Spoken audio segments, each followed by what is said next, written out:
Derek, thanks for joining us and listening to what Alan Joyce had to say there. Coming up, basically, is reasonably combative. This is all about, it seems, an Australian aviation industry which is getting ever more competitive, especially with the likes of, well, Virgin Australia upping its ante.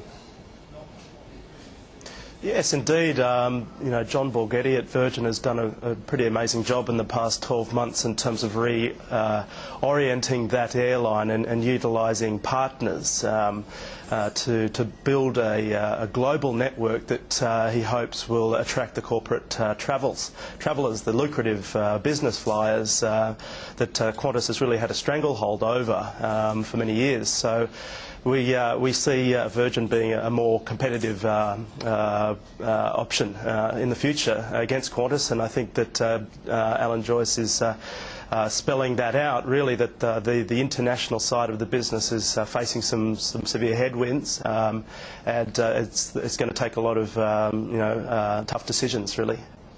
Now, we're expecting some sort of announcement from here, and, you know, I guess your gut feeling, you're saying to me, is that there's going to be something on the international side, because he's making all the noises here, saying international is a great airline but a poor business.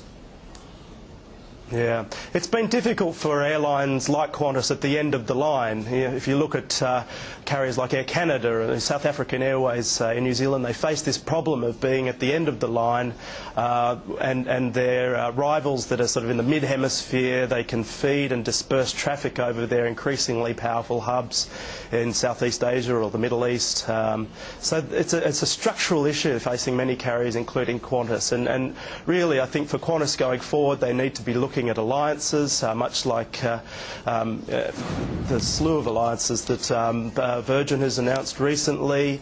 They'll be looking at their global alliance partnerships. They'll be looking at establishing an offshore bases like what we're seeing in Singapore with the long-haul premium business.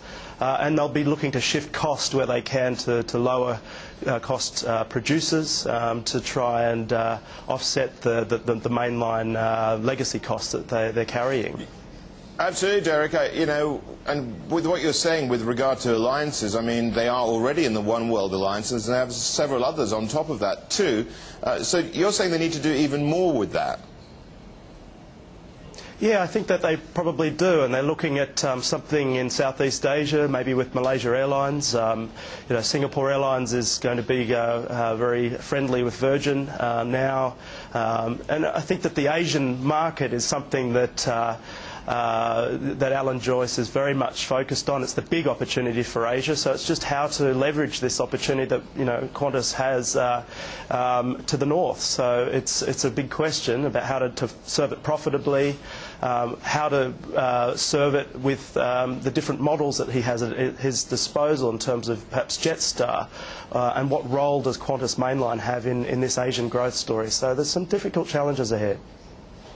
Actually, we're going to leave things, Derek, because we're not getting that big announcement on the international side, because I can tell you that the Chief Executive has just said that he will reveal his international plans on August the 24th. So we've got some time to go as far as that goes. Maybe this is an announcement about something to do with the domestic side of things. Derek Sadubin, thank you very much indeed for joining us from the Centre of Asia-Pacific Aviation there, joining us there from Sydney. Right, up next.